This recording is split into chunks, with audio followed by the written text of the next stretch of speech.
정치권 소식 짚어보는 아침의 맞수 시간입니다. 노동일 파이낸셜 뉴스 주필 이승훈 더불어민주당 전략기획위 부위원장 나오셨습니다. 안녕하세요. 안녕하세요. 한덕수 권한대행이 어제 야당이 강행 처리한 6개 쟁점 법안에 대해 거부권을 행사했습니다. 민주당 반응까지 이어서 들어보겠습니다. 오로지 헌법 정신과 국가의 미래를 최우선으로 고려하여 결심을 하게 되었습니다. 어느 때보다 정부와 여야 간 협치가 절실한 상황에서 국회 6개 법안에 대한 제의를 요구하게 되어 마음이 매우 무겁습니다. 윤석열 시즌2입니까? 한덕수 권한대행이 지금 해야 할 일은 윤석열과 내란 세력의 꼭두각시 노릇이 아니라 민의를 따르는 것입니다. 그러니까 거부권을 행사하면 탄핵을 하겠다는 야당의 강한 압박 속에서도 한덕수 권한대행이 첫 거부권을 행사를 했습니다. 한대행 선택 어떻게 보셨습니까? 한덕수 총리 권한대행의 선택은 불가피한 거라 생각합니다. 왜냐하면 이게 처음 나오는 이슈가 아니고 현 정부에서 계속 반대했던 법안 아니겠습니까? 예. 그리고 양옥 관련 그런 법안들은 쌀을 의무적으로 매입하라 정부에게. 그러면 엄청난 재정 압박이 있는 것이고 지금 현재 우리가 다 아는 것처럼 쌀은 지금 생산량을 줄여야 하는 그 시기 아니겠습니까? 다른 곡물로 대체하도록 유도해야 되고 그런 상황에서 불가피하다고 생각이 되고요. 문제는 그 법안의 내용보다 거부권 행사 자체에 논란이 있는 거 아니겠습니까?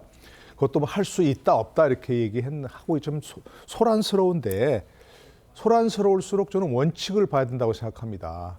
한덕수 국무총리는 대통령 권한 대행입니다. 그렇죠? 그러니까 대통령의 권한을 대신 행사하는 그런 사람이라는 건데 거기 대통령 권한에 대해서 아무런 제한이 없습니다. 예. 헌법과 법률에 그러니까 원칙적으로 모든 대통령의 권한을 행사할 수 있는 거예요. 근데 지금 국민의힘도 그렇고 민주당도 그렇고 그에 대해서 자신들에게 유리한 것만 지금 주장을 하고 있거든요. 일관되려면 만약 거부권 행사를 반대한다 하면 권한대행이 헌법재판관도 임명할 수 없다라고 해야 되는 것이 맞는 것이고 거부권 행사해야 한다, 할 수 있다라고 주장하면 권한대행이 헌법재판관도 임명할 수 있다, 임명해야 한다라고 주장을 해야 되는 거죠. 예. 그러니까 과거에 니들이 무슨 말을 했느냐 이런 것은 별로 도움이 안 되는 것이고 정치권이 말 바꾸는 거야 하루 이틀 얘기입니까? 근데 지금 얘기하는 것은 바로 원칙이 뭐냐. 거부권 행사할 수 있으면 헌법재판관도 임명할 수 있고 거부권 행사할 수 없다고 하면 헌법재판관도 임명할 수 없고 그렇게 해석을 해야 된다는 거죠. 예.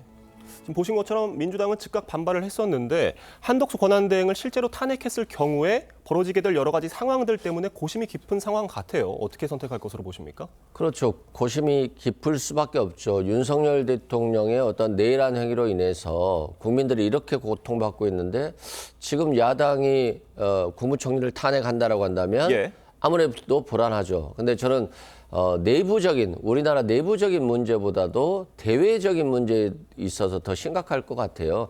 트럼프 대통령이 당선됐습니다만 지금 미국은 누구랑 대화를 해야 되는 거지? 한덕수 총리랑 대화해야 되는 건가? 라고 하는 어떤 생각들. 예. 그리고 외환 시장이 너무 위험해요. 지금 1,450원 가까이 됐기 때문에 지금 금융위기 이후에 처음인 것이고요. 특히 외국에서 물건을 수입해서 판매하는 업종의 사업가들 같은 경우는 굉장히 힘든 시기입니다. 그래서 이런 불안 요소들을 제거하고 대외 신인도를 제고하기 위해서는 탄핵이 좀 어려운 시기죠.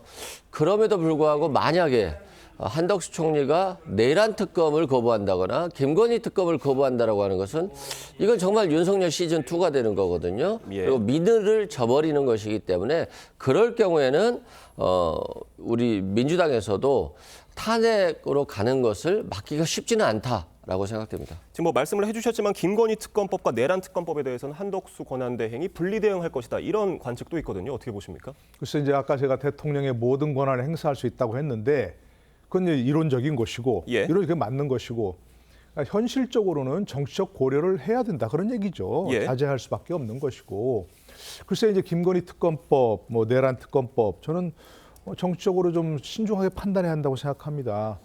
김건희 여사에 대한 여러 가지 수사 논란 때문에 지금 현 정부의 어떤 이런 파국으로 맞은 것도 예. 그 근본적인 원인 중에 하나가 바로 김건희 여사에 대한 그런 논란 아닙니까? 그걸 둘러싼 논란. 네. 그렇기 때문에 지금이라도 그 논란을 종집을 찍으려면 할 수도 있다 판단할 수도 있는 것이고요. 내란 특검법 지금 잘 아시지만 뭐 검찰, 경찰, 뭐 공수처 뭐 이런 모든 그 수사기관들이 달려들어가지고 서로 뭐 경쟁하듯 지금 하고 있지 않습니까? 윤석열 대통령 측에서 그 소환에 응하지 않는 것도 도대체 누구의 소환에 응해야 되느냐? 예. 그럼 그 수사기관마다 다 소환할 때 다 응해야 하느냐? 이런 얘기도 지금 있는 거 아니겠습니까? 그러니까 특검을 통해서 그거는 모든 수사기관에서 수사 인력을 파견받아서 예. 일어나는 것도 바람직하다. 이렇게 판단한다면 그에 대해서 제의 요구권을 행사하지 않을 수 있는 뭐 그런 정리적 판단도 저는 가능하다고 생각합니다. 네. 이승훈 부위원장님은 어떻게 전망하십니까? 그러니까 김건희 특검법에 대해서 윤석열 대통령이 거부를 3번 정도 했잖아요. 예. 2-3번 정도 했었는데 이런 거부가 결국에는 자신의 가족에 대해서 너무 관대하고 야당에 대해서는 정적 제거에 혈안이 되어 있는 모습들, 그렇기 때문에 보수의 국민조차도 왜 김건희 여사 문제를 이렇게 해결하는 거야 라고 하면서 윤석열 대통령의 권위가 엄청나게 실추됐거든요. 그런데 그러한 잘못된 역사를 한덕수 국무총리가 다시 반복한다라고 한다면 선출되지 않은 권력이 그 소극적 권한 행사보다는 너무나도 적극적으로 윤석열 대통령 시즌2가 되는 행동들을 하는 것이기 때문에 예. 저는 한덕수 국무총리가 그러한 선택을 하기는 굉장히 어려울 것이다. 다만 그러한 선택을 한다라고 한다면 민주당은 탄핵 소추를 할 수 있고 그랬을 때 국민들이 정말 한덕수 총리 손을 들어줄 것인가? 저는 그렇게 보지는 않거든요.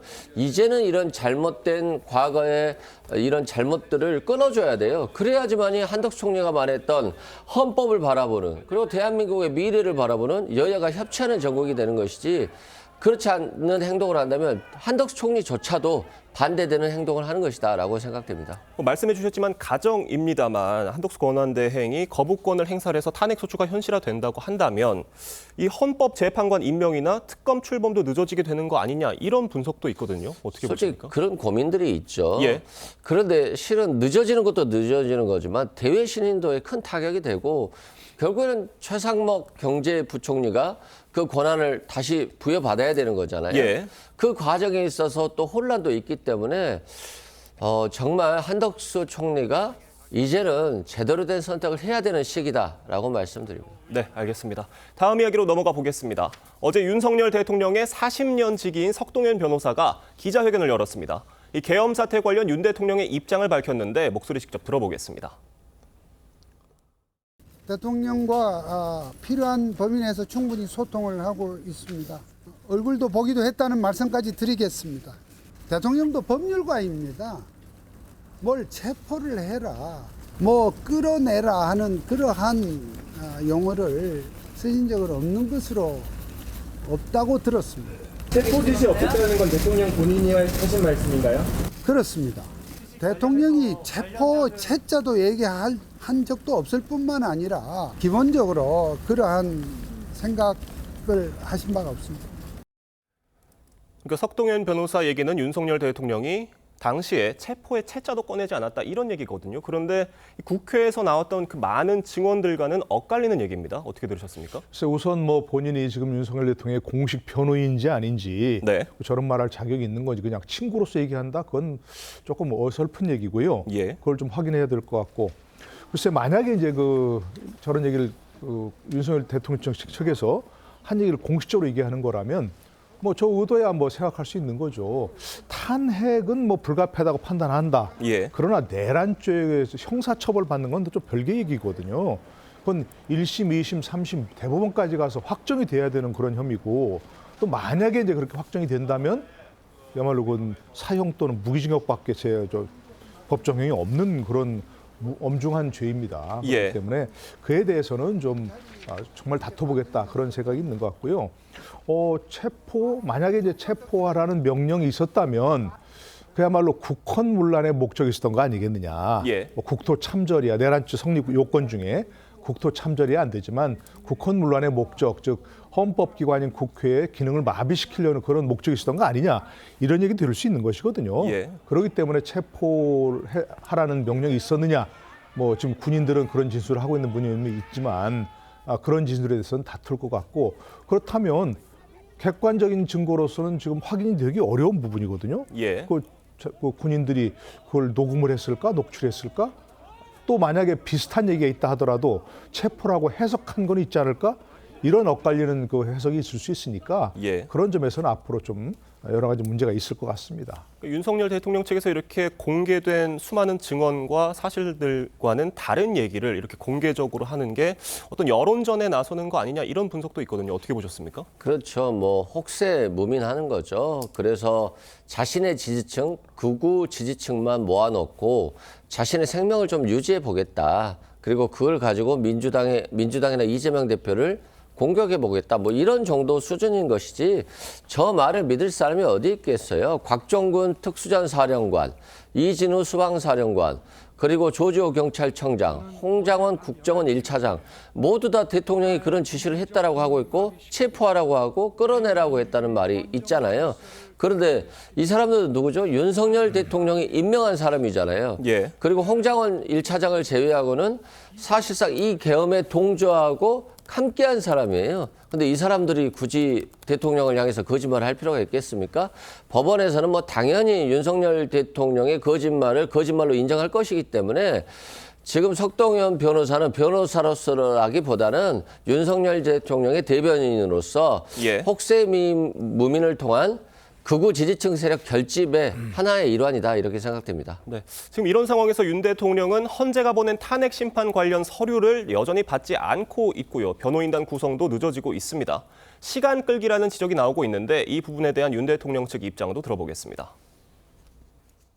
선임계를 안 내고 있는 건 시간 끌기라는 지적이 있는데 어떻게 생각하세요?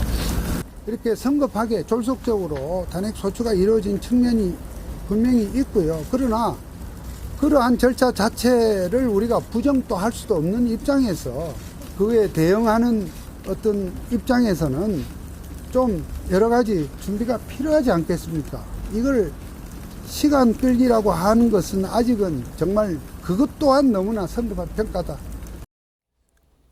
그러니까 윤석열 대통령이 계엄 사과 담화에서 이 법적인 책임을 회피하지 않겠다고 얘기를 했었는데 지금 와서 이렇게 다소 법 기술자처럼 나오는 거는 국민들의 실망을 키울 수 있다 이런 지적이거든요. 어떻게 보십니까? 네, 뭐 본인이 공언한 것처럼 그런 법적 절차에 뭐 당당하게 임해야 되는 거죠. 예. 저는 뭐 그래서 수령을 하지 않는다거나 시간 끌기를 통해서 계속 뭐 이걸 늦출 수도 없는 거고 헌재에서는 만약에 본인들이 그거 하지 않으면 그 송달이 됐다고 인정을 하고 바로 절차를 진행할 수 있는 것이거든요. 예, 예. 그리고 지금 당장 뭐 절차가 이루어지는데 출석을 안 했다든가 서류를 안 내서 뭐 늦어진다든가 그런 건 없습니다. 첫 번째 준비 절차가 27일 날 시작되지 않습니까? 네. 그러니까 아직 시간이 있는 것이고 아마도 이제 저렇게 해서 법원에 헌재에서 보낸 서류를 받으면 그때부터 7일 이내에 답변서를 제출해야 되는 것이거든요.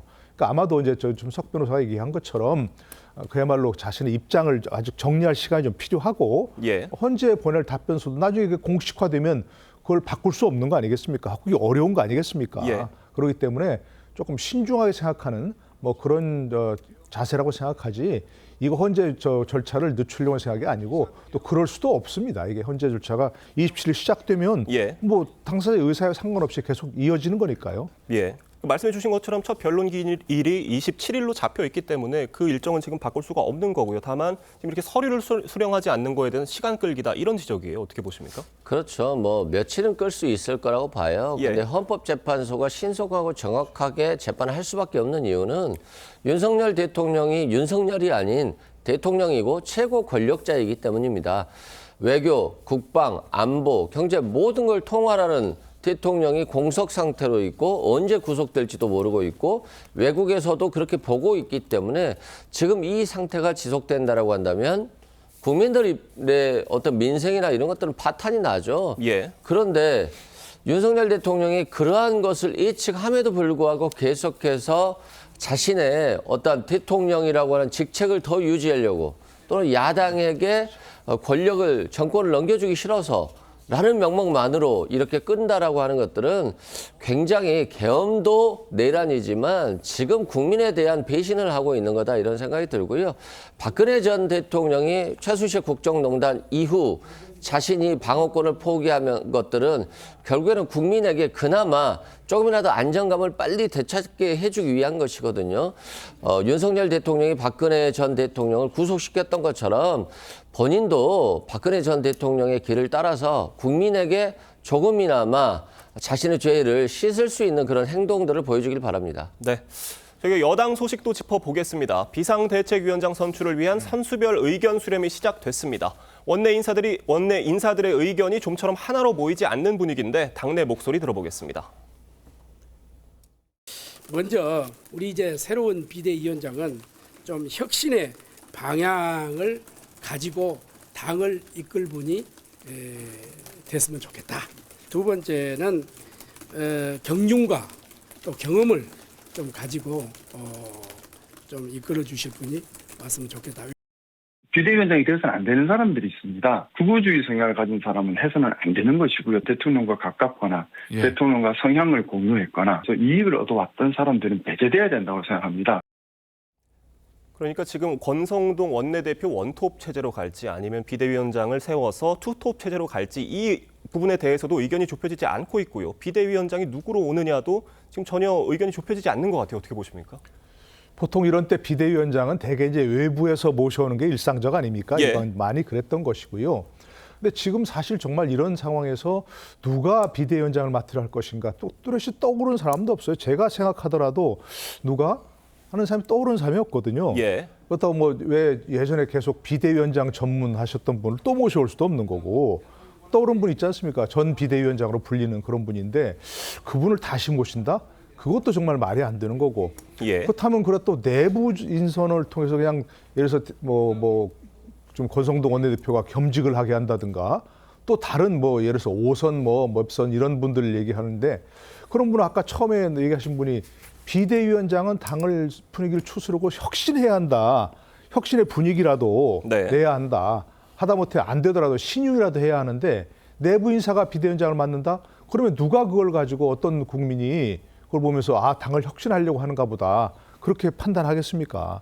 그러니까 참 쉽지 않은 건데 이럴 때일수록 정말 서로 상대를 해 손가락질 하지 말고 모든 당원들이 의원들이 모여서 정말로 이걸 어느 것이 가장 좋은지 이런 총의를 모아야 할 때가 아닌가 그렇게 생각합니다. 지금 물론 권성동 원내대표가 당대표 권한대행을 하고 있기는 하지만 어찌됐건 지금 당대표격인 그 자리가 비어있는 상황이잖아요. 이런 공백 사태가 장기화된다고 한다면 결국 이렇게 어수선한 당 분위기를 빠르게 수습해야 하는 상황인데 이렇게 계속 지적을 받을 수밖에 없지 않겠습니까? 어떻게 보십니까? 그렇죠. 지금 조기 대선이 치러질 수밖에 없는 사안이잖아요. 그러면 권성동 원내대표 혼자서는 당을 이끌기 어렵죠. 예. 특히 이제 대선 후보들이 움직이기 시작하면 어느 편을 드냐라고 하면서 그 편이 갈라지는 거잖아요. 그런데 한 명이 이걸 수습한다? 굉장히 어렵다고 보고 그래서 비대위원장은 선출이 되어야 되는데 지금 탄핵을 찬성하는 의원들과 탄핵을 반대하는 의원들이 있었고 반대하는 의원들은 탄핵 찬성 의원들을 갈등의 어떤 촉매자 그리고 거의 마녀사냥식으로 몰아갔단 말이에요. 그리고 계엄에도 해제를 요구했던 의원과 해제를 요구하지 않은 의원이 있어요. 그러면 이런 갈등이 많은데 이 갈등을 결국에는 해소하고 대선에서 조금이나마 유의미한 결과를 내려면 국민께 사과하고 반성하고 쇄신하는 모습을 보여줘야 되는데 그러면 탄핵을 반대하고 계엄 해제 요구했던 측의 비대위원장을 세워야 되는 거 아니겠어요? 근데 85명은 나머지 국회의원을 쫓아내고서라도 국민의힘이 똘똘 뭉쳐야 한다. 이런 생각을 가지고 있는 분들이 많아서 예. 자칫 비대위원장 세워놓고 서로 간에 갈등하고 갈등이 증폭되는 상황이 될 수 있기 때문에 그래서 지금 어려운 건데요.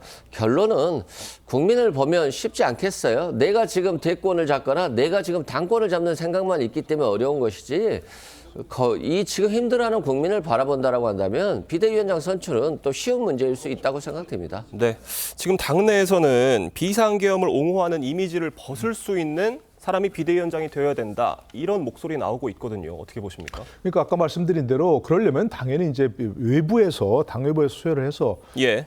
저분 정도면 비대위원장이 참 할만하다. 그리고 당도 혁신할 수 있다. 이렇게 생각이 드는 분이 나와야 되는데 과거 무슨 저 지금 얘기 나온 게 김무성 전 대표가 한다 이런 얘기도 나오고 예. 그건 말이 안 되는 것이고요. 그러니까 지금 서로 뭐 난 탄핵에 반대했다 이러면서 뭐 탄핵에 찬성한 사람들을 축출해야 한다 이렇게 얘기하는 건 말이 안 되는 겁니다. 사실은 반대한 분들도요 안심하고 반대한 겁니다. 왜냐하면 찬성하는 의원들이 있으니까 탄핵안은 가결될 거야. 이런 생각을 하고 안심하고 반대한 거거든요. 만약에 자신들이 반대하면 탄핵안이 통과 안 된다 이런 상황이었으면 절대로 저렇게 안심하고 반대할 수 없습니다. 그러니까 8명 이상이 찬성해서 이 탄핵안은 가결될 거야. 그러니까 나라도 뭐 충분히 반대할 수 있어. 그리고 나중에 나는 반대했다고 얘기하면 돼.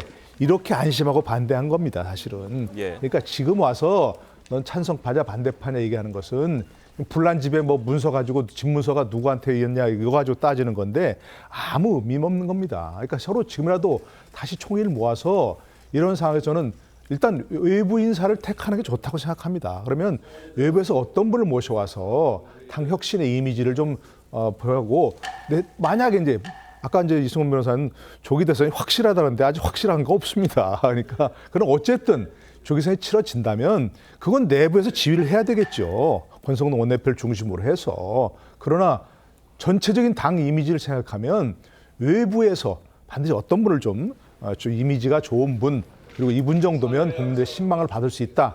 이런 분을 뭐 찾아보면 있지 않겠습니까? 그런 분을 모시는 게 저는 바람직하다고 생각합니다. 지금 이런 상황에서 권성동 권한대행은 탄핵이 기각되면 탄핵안을 발의하고 찬성 표결한 의원을 직권남용으로 처벌하는 법안을 발의하자고 주장을 했습니다. 이게 야당에서는 이 얘기를 두고 입을 틀어막는다, 입틀막 정권이다 이렇게 지적을 했어요. 뭐 코미디 같은 얘기를 하신 것 같고요. 아마 뭐 본인이 힘들다 보니까 지금 기조를 어떻게 잡아야 될지 모르는 것 같아요. 일단 민주당과 각을 세우고 탄핵에 대해서도 반대하면서 일단 박근혜 전 대통령 트라우마 이걸 좀 이겨내 보자. 이것에 이제 중점을 둔 것 같은데요. 만약에 검사가 기소를 했는데 피고인이 무죄 판결을 받았어요. 그러면 그 검사를 직권남용으로 처벌할 겁니까? 1심 판사가 법정 구속을 시켰는데 항소심 판사가 무죄 판결을 선고한다라고 한다면 1심 판사를 직권남용으로 처벌할 수 있습니까? 불가능한 얘기거든요. 그만큼 국민의힘이나 권성동 의원이 지금 힘든 시기에 있다 이렇게 보면 될 것 같고요. 우리가 그 윤석열 정부 들어서 정말 나쁜 게 모든 걸 법의 잣대로, 모든 걸 검사의 힘으로 해결하려고 했던 거예요. 근데 탄핵이 잘못됐다. 그러면 역풍이 부는 거잖아요. 그러니까 이건 국민이 판단할 수 있는 영역의 문제들을 정치적으로 해결하고 다음 총선에서 심판받는 방식으로 해결해야 되는데 계엄을 선포하고 검사를 이용하고 이것 때문에 지금 윤석열 대통령이 완전히 망가진 거거든요. 윤석열 대통령 망가진 것으로 그쳐야지 보수까지 망가지면 되겠습니까? 네, 지금 이 얘기도 짧게 해보겠습니다. 여당 의원들을 내란 공범으로 지칭한 민주당 김용민 의원에 대해서도 국민의힘이 징계를 요구하고 있고요. 또 여기에 계엄 해제 표결에 참여하지 않았던 민주당 의원들도 내란 공범으로 고발하겠다 이런 입장입니다. 국민의힘의 대응 어떻게 보십니까? 글쎄 이 문제는 뭐 서로 내란 얘기를 하는데 아까 말씀드린 대로 탄핵은 불가피하다고 저도 생각합니다. 저 헌법에 정해진 요건을 충족하지 못하는 그런 게 명백한 지금 현재 뭐 비상사태가 아닌데도 불구하고 비상계엄을 선포한 것은 탄핵은 불가피하다고 보여지는데 내란죄 여부는 정말 앞으로 신중하게 판단해야 되는 문제입니다. 그렇지 않습니까? 형사처벌하는 거니까 1심, 2심, 3심까지 거쳐서 거기서 사실관계를 인정하고 법률 적용해서 내란죄가 되는 건지 확인해야 되는 얘기거든요. 그러니까 지금 자꾸 내란 얘기하는 섣부른 겁니다. 그걸 지금 헌재 탄핵 의결서를 헌재 송달된 국회에서의 탄핵 의결서를 보면 내란죄를 저질렀기 때문에 탄핵해야 한다라고 얘기한 것은 저는 굉장히 실수라고 생각합니다. 왜냐하면 헌재는 내란죄를 판단할 수가 없습니다. 어떻게 형사처벌을 어떻게 해야 되는지를 판단할 수 있겠습니까? 그러니까 지금 다시 한번 말씀드리지만 탄핵은 불가피하더라도 내란죄 얘기하는 것은 이재명 대표도 얘기하지 않습니까? 무죄 추정의 원칙이 있다고. 1심에서 판결을 받은 사람도 무죄 추정의 원칙이 있는데 아직 뭐 수사도 제대로 시작하지 않은 걸 내란죄라고 단정하는 것은 법적인 문제가 심각하다. 저는 이렇게 생각합니다. 네, 이런 국민의힘 혼란 상황이 조속히 수습될 필요성이 있어 보입니다. 두 분과는 여기서 인사드리겠습니다. 감사합니다.